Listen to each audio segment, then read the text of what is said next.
ఉంటున్నారు కానీ సొంత గదులు కేటాయించుకుంటే అది ఎలా సాధ్యం అవుతుంది? ఇప్పుడు మీరు ప్రశ్న ఇప్పుడు ఏం చేస్తున్నారంటే, నేను లాస్ట్ టైం కూడా ఇక్కడికే వచ్చాను. నేను ఎంటైర్ యూనియన్స్తో మాట్లాడాను. నేను ఆ రోజు అందరినీ చేతులు ఎత్తమని అడిగాను. ఒక్కళ్ళు చేతులు ఎత్తలు. ఆ రోజు ఢిల్లీ తీసుకెళ్తాం రండి క్యాప్టివ్ మైన్స్ గురించి అంటే అందరూ కన్వీనియంట్గా ఆ రోజు ఒక్కళ్ళు చేతులు ఎత్తలు. అంటే మీరు ఇండివిజువల్ పార్టీ పాలిటిక్స్ స్టిల్ మీరు కలెక్టివ్గా స్టీల్ ప్లాంట్ మాది అనుకున్న irrespective party verticals or wing verticals పక్కన పెడితే మీరు స్టీల్ ప్లాంట్ కార్మికులు బాగు కోరుకోవాలి, ఇది బాగుండాలి, ఇది విశాఖ ఉక్కు, ఇది ఆంధ్రుల హక్కు అనే మీరు పదాన్ని నిజంగా మీరు ముందుకు తీసుకెళ్లాలి స్ఫూర్తినంటే, నేను ఆ రోజున ఇదే దాంట్లో గత వైసీపీ ప్రభుత్వం ఇది అమ్మేస్తానంటే మేము వచ్చి కూర్చొని కొట్లాడాం దీనికి. అదే దాన్నే నివేదిక రూపంలో నేను మన హోంమంత్రి గారికి తెలియజేశాను. అది మీరు చూస్తే వెంటనే దాన్ని ఆ ప్రైవేటీకరణ కూడా ఆగి ఈరోజు ఇక్కడికి వచ్చింది. ఇది మేమందరం సమిష్టిగా చేసాం, మాట్లాడాం.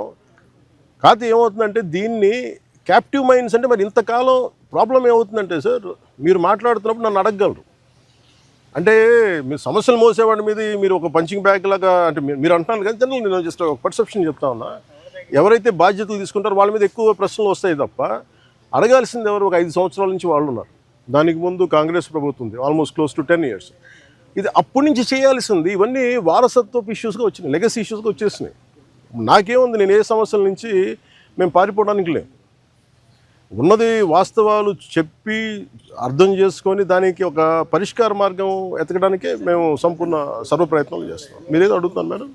సార్, టెక్నికల్ గా ఉన్న వాళ్ళని తగ్గించేసి అడ్మినిస్ట్రేటర్స్ తో రన్ చేస్తున్నారు. పని ఒత్తిడి కూడా కార్మికులు, నిర్వహణ లోపం చాలా ఎక్కువగా ఉంది అనేది కూడా లోపల పనిచేసిన కారణం వాళ్ళు అంటున్నారు మేడం. ఇది ఇంత మీరు అడిగిందే నాకు చెప్పారు. కాకపోతే ఇది ఏంటంటే ఇది మనం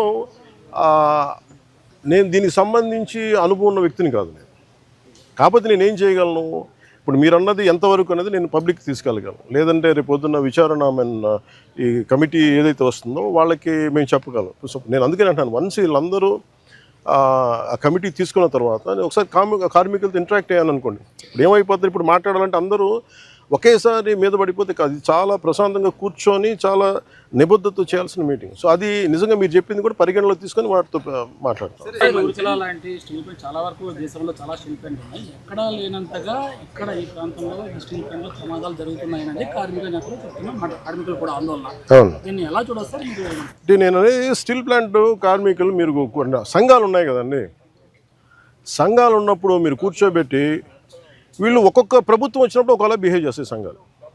నాకు ఇబ్బంది ఏముందంటే, సంఘాలు అనేవి ఇర్రెస్పెక్టివ్ ఆఫ్ ఏ ప్రభుత్వం వచ్చింది ఏ ప్రభుత్వం పోయింది అనే కంటే కూడా సంఘం కార్మికుల సంక్షేమం కోసం ఇర్రెస్పెక్టివ్ ఆఫ్ మనం ఎవరు బాగా చేయగలం అని ఆలోచించాలి తప్ప మీరు వైసీపీ వచ్చినప్పుడు కాంప్రమైజ్ అయిపోయి, వైసీపీ వచ్చినప్పుడు ఈ స్థలాలని మనం ప్రైవేటీకరణ చేసేద్దాం వాళ్ళతో కుంభక ఇవి నేను వాస్తవంగా చెప్పగలను.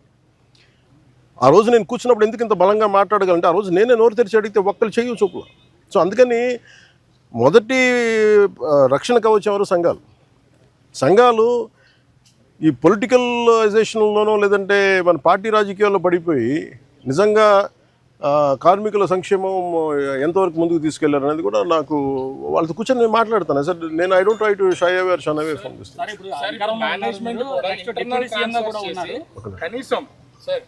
మేనేజ్మెంట్ కూడా ఇంటర్నల్ ట్రాన్స్ఫర్ చేస్తుంది. అసలు సంబంధం లేనటువంటి డిపార్ట్మెంట్ని డిప్లాయ్ చేయడం వల్ల ఈ ప్రమాదం జరిగింది అనేది, చనిపోయినటువంటి వాళ్ళు కూడా అట్లాంటి వ్యక్తి ఒకరు ఉన్నారనేది ఇప్పుడు కార్మికులు చెప్తున్నటువంటి మాట. అంటే ఇప్పుడు స్టీల్ ప్లాంట్ యాజమాన్యం కూడా ఈ ఎంప్లాయీస్ విషయంలో కొంత అలసత్వం వహిస్తుంది అనేది ప్రధానమైనటువంటి మాట. దీని మీద అసలు ఏమన్నా మేనేజ్మెంట్తో మాట్లాడడం కానీ అంటే ఇవన్నీ సార్, ఇవన్నీ కూర్చోబెట్టి మనం ఇలాంటి సంఘటన జరిగినప్పుడు మాట్లాడతాం. సంఘటన జరిగినప్పుడు అన్నీ బయటకు. నేను ఏమంటానంటే, who is the first line of defence ఇక్కడ మీరు చెప్పండి. ఫస్ట్ లైన్ ఆఫ్ డిఫెన్స్ ఎవరు? కార్మిక సంఘాలు, యూనియన్స్. వాళ్ళ పనులు సరిగ్గా చేస్తున్నాయనేది ఇవన్నీ వాళ్ళు మాట్లాడాల్సింది. వాళ్ళు ఆ రోజు నేను వచ్చి కూర్చున్నప్పుడు నేను ఇదే చెప్పాను, మాకు ఇన్ని సమస్యలు ఉన్నాయి. ఓకే, మన అందరం కింద పెడతాం, మీద పెడతాం, వెళ్తాం, 10 సార్లు ఒక నెగోసియేషన్ జరుగుతాయి. అసలు సమస్యని మీరు ఇవన్నీ చెప్పకుండా మీకు అన్యాయాలు ఇవి జరిగిపోతున్నాయి అంటే నేను అనేది ఏంటంటే మీరు ఒక లాజికల్గా ఒక రేషనల్గా మాట్లాడకుండా పూర్తి ఎమోషన్ మీదను ఇలా కూర్చొని మాట్లాడితే కాదు. కూర్చోబెట్టి లాగ్ బుక్స్ తీసుకోవాలి, ఏమేం జరిగినాయి, నిజంగా మీరు చెప్పినట్టుగా అడ్మినిస్ట్రేటివ్ జాబ్ని పెంచి స్కిల్డ్ లేబర్ని లేకుండా చేస్తారు. ఇవన్నీ ఏంటంటే మనం ఆఫ్ ద హ్యాండ్ ఇలాగ మనం కూర్చొని ఇది మీడియా ట్రయల్ కాదు, లేదంటే సోషల్ మీడియా ట్రయల్ కాదు. It should be a very deep investigative approach with committee of experts has to happen. దీనికి పొలిటికల్ విల్ ఉండాలి. దీనికంటే నేను ఈ రోజుకి చెప్తాను కదా, ఇండివిజువల్గా మేము యాజ్ జనసేన పార్టీ ఈరోజు మేము ప్రభుత్వంలో భాగస్వామ్యం అయినా కానీ మేము ఎక్కడ దీన్ని షన్ చేయట్లేదు. More than willing to understand, more than మేము పదే చెప్పాం కేంద్ర ప్రభుత్వానికి, ఏది అధికారంలో లేనప్పుడు చెప్పాం, ఇది మీరు దయచేసి దీన్ని, ఇది ఒక హార్డ్ కోర్ మేము త్యాగాలతో వచ్చింది, ఇది మీరు దయచేసి దీన్ని చూడండి అంటే మేము దాన్ని స్ఫూర్తిని వాళ్ళు గౌరవించారు. ఈరోజు ఉంది అంటే ప్రైవేటీకరణ కాకుండా ఉండాలంటే. కాకపోతే దీన్ని కాపాడుకోవాల్సింది కూడా ఒక నిజంగా అన్డ్యూ డిమాండ్స్ ఏమైనా ఉన్నాయా, జెన్యున్ డిమాండ్స్ ఉన్నాయా, ఇవన్నీ కూడా చాలా నిబద్ధతతో కూర్చొని చేయాలి. చాలా కన్సల్టేషన్స్, చాలా డెలిబరేషన్ జరగాల్సిందే. అందుకని నాకు స్టీల్ ప్లాంటు చాలా అద్భుతంగా ఉండాలి, ఇలాంటి ప్రమాదాలు జరగకూడదు అనేది మా అందరి ఆకాంక్ష. Thank you.